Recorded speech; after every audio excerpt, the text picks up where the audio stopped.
Welcome to Mouhas diary my channel. আস্তিকস্য মুনির মাতা ভগিনী বাসকী তথা জারুৎকার মুনিপত্নী মনসা দেবী নমস্তুতে।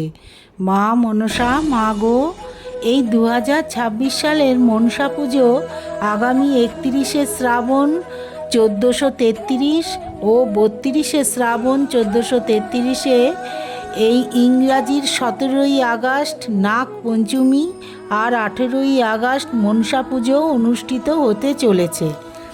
সোমবার 17ই আগস্ট নাগ পঞ্চমী, 31শে শ্রাবণ আর 32শে শ্রাবণ 18ই আগস্ট মঙ্গলবার মনসা পুজো অনুষ্ঠিত হবে। মূল পুজো ও ষষ্ঠী তিথি মূলত 18ই আগস্ট মঙ্গলবার পালিত হবে 17 ও 18ই আগস্ট 2026-এ। নাগপঞ্চমী পালিত হচ্ছে 31শে শ্রাবণ আর 32শে শ্রাবণ মনসা পুজো পালিত হবে। বন্ধুরা, আজকে তোমাদের এই মনসা পুজোর একটা সুন্দর ভিডিও নিয়ে এসেছি, যেটা তোমরা শোনো সংসারে মঙ্গলের জন্যে।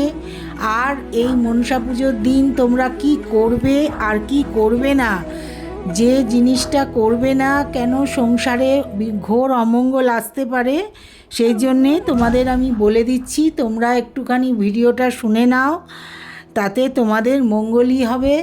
তোমরা একটু কমেন্ট বক্সে মা মনসার নাম লিখে দাও, আর ভালো লাগলে আমার চ্যানেলটা একটু সাবস্ক্রাইব করে নাও প্লিজ।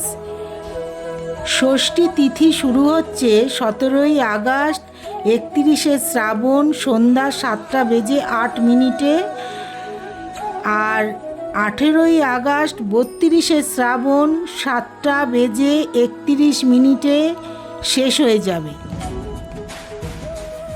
এই 31শে শ্রাবণ হচ্ছে নাগ পঞ্চমী আর 32শে শ্রাবণ মনসা পুজো অনুষ্ঠিত হবে। সর্পদেবী মনসার পুজো মূলত শ্রাবণ মাসের শেষ দিনে বা সংক্রান্তিতেই হয়। বর্ষাকালে সাপের উপদ্রব থেকে রক্ষা পেতে ও পরিবারের মঙ্গল কামনায় এই পুজো করা হয়। সাধারণত ঘট, শীষ গাছ বা পদ্ম ফুলে দেবী মনসার পুজো করা হয়। মা মনসার মূর্তি কিনে এনেও পুজো করা হয়। বিশ্বাস করা হয় এই দিনে ভক্তি সহকারে ভগবান শিব ও সর্বদেবতার আরাধনা করলে জীবনের অনেক বাধা দূর হয় এবং কাঙ্ক্ষিত ফল লাভ হয়। নাগপঞ্চমী পুজোর আচার অনুষ্ঠান পালন করলে কাল সর্পদোষ কেটে যাওয়ার সম্ভাবনা থাকে। মনসা পুজোর দিন সকালে স্নান করে পরিষ্কার পোশাক পরে নাগদেবীর ঘট বা মূর্তি স্থাপন করুন। নাগ দেবতাকে কলা, ফুল, ফল, দুধ বা অন্যান্য নৈবেদ্য দিয়ে নিবেদন করুন আর প্রদীপ জ্বালিয়ে আরতি করুন, ব্রতকথা পাঠ করুন। বিশ্বাস করা হয় সম্পূর্ণ ভক্তি ও বিশ্বাস সঙ্গে করা এই পূজা শুভ ফল লাভ করে। যে এই পুজো ভক্তিভরে বিশ্বাসের সাথে পালন করে তারা শুভ ফল লাভ হয়। এই মনসা পুজোর পুষ্পাঞ্জলি মন্ত্র বলছি বন্ধুরা, তোমরা একটু শুনে নাও। আস্তিকস্য মুনির মাতো জগৎ আনন্দকারিণী এতহি মনসা দেবী নাগ মাতা নমস্তুতে। এসো সচন্দন চন্দন বিল্ল পত্র পুষ্পাঞ্জলি ওং নমো মনসা দেবী কায় নমো। ফুল হাতে অঞ্জলি দিতে হবে। প্রণাম মন্ত্র: আস্তিকস্য মুনির মাতা ভগিনী বাসকী তথা জারুৎকার মুনিপত্নী মনসা দেবী নমস্তুতে। মা মনসা শিবের মানস কন্যা। এই মঙ্গল কাব্য মতে দেবী মনসা হলেন শিবের মানস কন্যা। তিনি আবার নাগরাজ বাসুকীর ভগিনী পদ্মপাতায় দেবীর জন্ম বলে তার আরেক নাম পদ্মাবতী। দেবী ভাগবত পুরাণে আবার মনসাকে কাশ্যপ মুনির কন্যা বলা হয়েছে। মহাভারত বলে মনসা দেবী বিবাহিত, তার পতির নাম জারুৎকারু, তাদের একটি পুত্র সন্তান আছে, তার নাম আস্তিক। এই মনসা দেবী আবার সর্পরাজ্যের রানী, সাপদের দেবী। মনসা কথার উৎপত্তি মানস শব্দ থেকে, যিনি মনের অধিষ্ঠাত্রী দেবী। প্রাচীনকালে সেই মনসা দেবীর পুজো করতেন গ্রামগঞ্জের সাধারণ মানুষরা। এই নাগকুলকে সন্তুষ্ট রাখত, যাতে সর্পদংশন থেকে তাদের সংসারে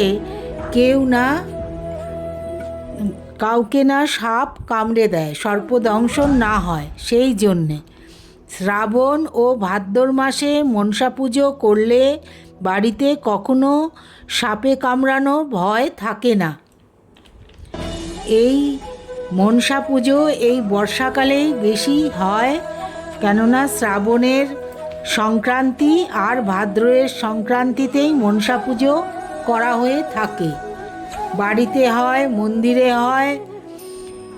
এই ব্রত কথা আছে, শিবের মানসকন্যা মনসা একবার শিবের কাছে ইচ্ছা প্রকাশ করলেন যে পৃথিবীতে তার পুজো কেন হচ্ছে না, তার পুজো প্রচলিত করতে হবে। তখন শিব বললেন, বণিক চাঁদ সদাগর ছিলেন শিবের বিশাল ভক্ত, সর্বক্ষণ শিব পূজা করতেন। শিব তাই মনসাকে বললেন, যদি চাঁদ তোমার পুজো করে তাহলে তোমার পুজোর প্রচলন পৃথিবীতে শুরু হবে। চাঁদ তো মনসাকে একদম দেখতে পারত না, মনসাও এদিকে ছাড়বে না। চাঁদের 7টা ছেলের সর্পদংশনে মৃত্যু হলো, ব্যবসায় ভাটা পড়ল, তবুও চাঁদ পুজো করবেন না। এইবার ছোট ছেলের বিয়ে দিল, অনেক সুরক্ষা রেখেও বাঁচাতে পারল না। সেই লক্ষিন্দর ছোট ছেলেকে সর্পদংশনে বাসরেতেই মৃত্যু হলো। ছোট ছেলের বউ বেহুলা ছাড়বার মেয়ে ছিল না, সে স্বামীর সঙ্গে কলার ভেলায় ভাসতে ভাসতে চলতে লাগলো। স্বামীর প্রাণ ফেরত পেতেই হবে। এই সময় বেহুলা স্বর্গের দ্বার অবধি পৌঁছে গেল। মা মনসা তাকে কৃপা করে বলে, স্বামীর প্রাণ ফেরত পেতে শ্বশুরকে বল আমার মনসার পুজো করতে। বেহুলা তাতে রাজি হয়ে ফিরে এসে তার শ্বশুরমশাই চাঁদ সদাগরকে বললেন, তুমি মা মনসার পুজো করো বাবা, তাহলে তোমার ছেলেদের প্রাণ ফিরে পাবে, আমার মাথার সিঁদুর রক্ষা পাবে বাবা। তখন চাঁদ সদাগর মনসার পুজো করলেন। শোনা যায়, পুরাণে আছে, চাঁদ সদাগর ডান হাত দিয়ে পুজো করেনি, বাঁ হাত দিয়ে মনসার পুজো করেছিলেন। সেই থেকেই পৃথিবীতে মা মনসার পুজোর প্রচলন শুরু হয়।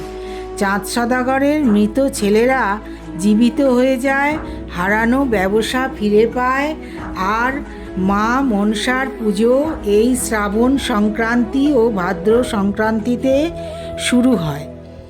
হরিদ্বারে মা মনসার মন্দির আছে। এই মনসা পাহাড়ের ওপর এই মন্দির অবস্থিত, রোপওয়ে করে যেতে হয়। বন্ধুরা, তোমরা গেলে হরিদ্বারে অবশ্যই মনসা মন্দির দর্শন করবে। আজকে আমি এখন তোমাদের বলছি, এই মনসা পুজোর দিন তোমরা কি করবে না, তাতে তোমাদের সংসারের যাতে মঙ্গল হয় সেই জন্যে বলে দিচ্ছি। বন্ধুরা, একটু শুনে নাও। ভক্তদের এই নাগ পঞ্চমী বা মনসা পুজোর দিন ভুল করেও সাপ হত্যা করা উচিত নয়। তা না করলে ব্যক্তি বা তার সমগ্র বংশের ক্ষতি হতে পারে। এই দিনে রান্নার জন্যে তাওয়া বা লোহার তাওয়া ব্যবহার করা উচিত নয়। এই দিনে মাটি খোঁড়া উচিত নয়, কারণ বিশ্বাস করা হয় সাপের মাটির নিচে গর্ত আছে, সেই গর্ত ধ্বংস হতে পারে। এর ফলে কালসর্পদোষ আক্রান্ত ব্যক্তির বহু প্রজন্মের ওপর প্রভাব পড়তে পারে। এই দিনে ধারালো জিনিস ব্যবহার করা থেকে বিরত থাকুন, সেলাই, যেমন সূচিকর্ম ইত্যাদি। গুজরাটে 12 জ্যোতির্লিঙ্গের নাগেশ্বর মন্দির আছে। সেখানে নাগ নাগিনী রূপে এই মহাদেব আর পার্বতীকেই পুজো করা হয়।